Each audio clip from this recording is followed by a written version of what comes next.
Commentary ಬಾಕ್ಸಲ್ಲಿ ನಮ್ಮ legendary, ನಮ್ಮ ಅಚ್ಚುಮೆಚ್ಚಿನ ಅನಿಲ್ ಕುಂಬ್ಳೆ ಜಾಯ್ನ್ ಆಗಿದ್ದಾರೆ. ಮಿಸ್ಟ್ರಿನೇ ಇಲ್ಲ ಅಂತ ಇದ್ದಾರೆ. ನಮಸ್ಕಾರ ಅನಿಲ್.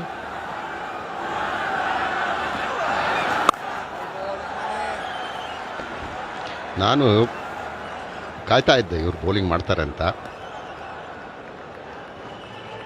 ಇವ್ರಿಗೆ ಏನು ಪಾಸ್ ಬೌಲರ್ ಅಂತ ಹೇಳ್ಬೋದಾ? ಫಾಸ್ಟ್ ಬೌಲರ್, ಸ್ಪಿನ್ ಬೌಲರ್, ಅದೇ ಥರ ಪಾಸ್ ಬೌಲರ್, ಇಂಗ್ಲಿಷ್ ಪಾಸ್.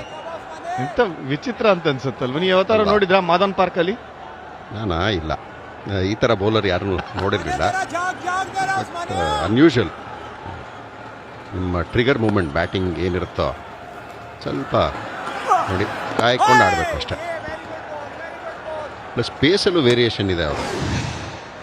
ನೋಡಿ ಆ್ಯಕ್ಷನ್ ನೋಡಿ, ಈಗ ನಾರ್ಮಲ್ ಅನಿಸುತ್ತೆ, ಇಲ್ಲಿ ಬಂದು ನಿಂತು ಬಿಡ್ತಾರೆ. ನೋಡ್ಕೊಂಡು ಬೌಲಿಂಗ್ ಮಾಡೋದು, ಅಲ್ಲಿವರೆಗೂ ಕಾಯಬೇಕು. ಇದು ಲೆಗ್ ಸ್ಪಿನ್, ಇದು ಕಾಣುತ್ತೆ ಕೈ ನೋಡಿದ್ರೆ. ಇಲ್ಲಿ ಏನು ಮಿಸ್ಟ್ರಿ ಏನಿಲ್ಲ. ಈ ಮಿಸ್ಟ್ರಿ ಅನ್ನೋದು ನಾವು ಸೇರಿಸಿರೋದು. ಇದು ಜನಕ್ಕೆ ಆ ಒಂದು ಇರಲಿ ತಲೆಯಲ್ಲಿ ಅಂತ ಮಿಸ್ಟ್ರಿ. ಬಾಲ್ ಕೈಯಿಂದ ನೋಡಿದ್ರೆ ನಿಮಗೆ ಅನುಕೂಲನೇ ಆಡೋದು. ಒಂದೇನೆಂದರೆ ಅವ್ರ ಹತ್ರ ಫಿಂಗರ್ಸಿಂದ ಒಳಗಡೆ ಬರುತ್ತೆ, ಅದು ಲೆಫ್ಟ್ ಹ್ಯಾಂಡರ್ಗೆ, ಆಚೆ ಹೋಗುತ್ತೆ ರೈಟ್ ಹ್ಯಾಂಡರ್ಗೆ. ಬಟ್ ಆ ಕಂಟ್ರೋಲ್ ಇದೆ ಆ ರಿಲೀಸ್ ಟೈಮಲ್ಲಿ. ಪಾಸ್ ಮಾಡ್ತಾರೆ, ಒಂಥರ ಕ್ಯಾರಮ್ ಬಾಲ್ ಥರನೇ, ಟೆನ್ನಿಸ್ ಬಾಲಲ್ಲಿ ಮಾಡ್ತಾರಲ್ಲ ಅದೇ ಥರನೇ. ಸ್ವಲ್ಪ ಟೈಮ್ ತೊಗೊಳುತ್ತೆ, ಕನ್ಸಿಸ್ಟೆಂಟಾಗಿ ಒಂದು ಕಡೆ ಲ್ಯಾಂಡ್ ಮಾಡ್ತಾರೆ. 10th ಓವರ್ ಆದಮೇಲೆ ತಂದಿದ್ದಾರೆ,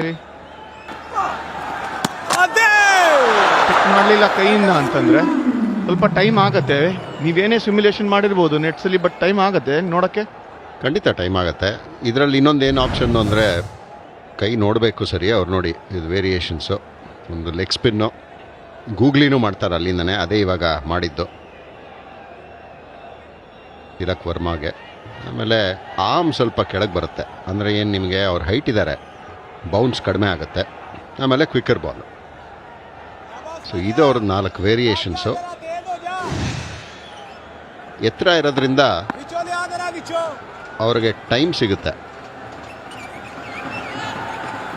ಬೌಲ್ ಮಾಡೋಕ್ಕೆ.